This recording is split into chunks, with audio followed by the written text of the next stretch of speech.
Qu'est-ce que ça fait dans la vie de se retrouver relativement jeune? T'avais quoi, là? T'étais dans la trentaine. Genre, mi-trentaine, t'as assez de sous pour dire, écoute, je pourrais plus travailler si je voulais. C'est sûr que ça nous amène à faire des choix qui sont différents. Comment tu vois la vie à ce moment-là? Ben, en fait, sérieusement, je pense qu'un entrepreneur, quand c'est dans ton ADN, quand c'est dans tes veines, là, tu vas être entrepreneur toute ta vie. C'est une maladie mentale. C'est une maladie mentale. Ça. C'est impossible. T'es un junkie. Fait que quand tu vois, tu dis, j'ai de l'argent pour plus travailler jusqu'à la fin de mes jours, mais c'est parce que c'est impensable. C'est impensable. Tu vas prendre ton argent, tu vas aller le mettre dans un nouveau projet auquel tu crois. Tu vas re-risquer ton cash. Là, tu vas aller te lancer dans les taxis en disant que tu vas aller te battre contre Uber, puis fuck it. Oh, pardon. Oh non, la c'est un balado, là. C'est ça. Regarde mais on va se battre contre eux, puis on va arriver avec un modèle qui est différent, puis tu sais, à ce moment-là, j'ai lancé un fonds, Expand. On avait lancé un premier fonds. Puis dans le deuxième fonds d'Expand, on a mis beaucoup d'argent dans Théo. On a mis ce que très peu de gens vont faire dans un fonds, prendre le tiers de l'argent que les gens ont investi dans mon fonds. On l'a mis dans un seul projet parce qu'on avait la main dans le tordeur. Puis on pensait qu'on était en mesure d'aller faire des changements réglementaires pour que le modèle de Théo dont on avait besoin pour survivre allait éventuellement passer. Puis je me suis trompé.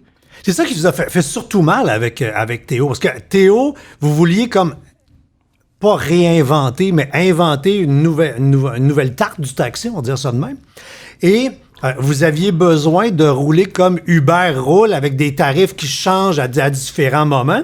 Et parce que vous étiez légal, vous deviez rouler sous les règlements de l'industrie du taxi. Vous aviez les mains attachées et vous regardiez le rebelle illégal à l'époque, le Uber, faire l'affaire que vous demandiez de faire, puis on le laissait aller. Je ne l'ai jamais compris. Écoute, moi, en parlant de ça, je suis encore... Tu sais, franchement, j'ai réussi à tourner la page de toutes les entreprises dans lesquelles j'ai été impliqué. Puis celle-là aussi, tu sais, je veux dire, j'ai fait mon deuil. Je vois les taxis qui roulent aujourd'hui parce que Pierre-Carl Péladeau a racheté l'entreprise de la faillite. Mais je dois te dire qu'il y a une gang d'incompétents, là, et ça m'a fait prendre conscience de l'importance de la réglementation dans le monde, des règlements, que ce soit au niveau de l'industrie du taxi, de la tarification qui est réglementée, que ce soit au niveau des règlements, des lois également. Ça m'a fait prendre conscience de l'importance d'avoir des gens lucides en charge de réglementer notre société. Pour bien comprendre quels sont les impacts réels que peuvent avoir des décisions qui sont prises. On prend des décisions souvent à la va-vite, puis on ne comprend pas quelles vont être les ramifications de toutes ces décisions-là. Et malheureusement, dans ce cas-ci, on a démontré, entre autres, que la tarification du taxi était détrimentale parce que quand tu étais en pointe, donc quand tu as le plus de demandes, tu fais moins d'argent à l'heure. Je t'explique ça en une minute. Oui, absolument. Le tarif de taxi, quand vous allez le prendre, c'est encore le cas, puis on a demandé un changement réglementaire il y a 4 ans, puis c'est pas encore en place.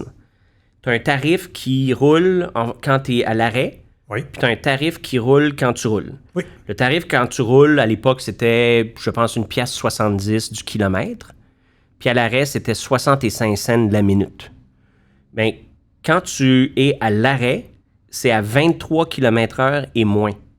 L'arrêt. Dès qu'il y a un peu de trafic, tu roules tout ton trajet en cachet-arrêt. Cachet-arrêt.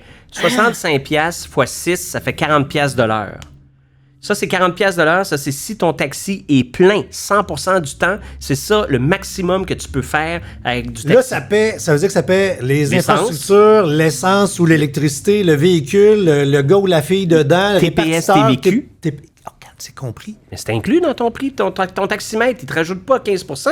Quand tu descends de Uber et que tu compares le tarif, tu dis, mais là, je reçois mon truc, c'est-tu drôle? Il y a une ligne TPS, TVQ. Il y a une ligne frais gouvernement qui est une et machin. Tu as une ligne ci, une ligne ça.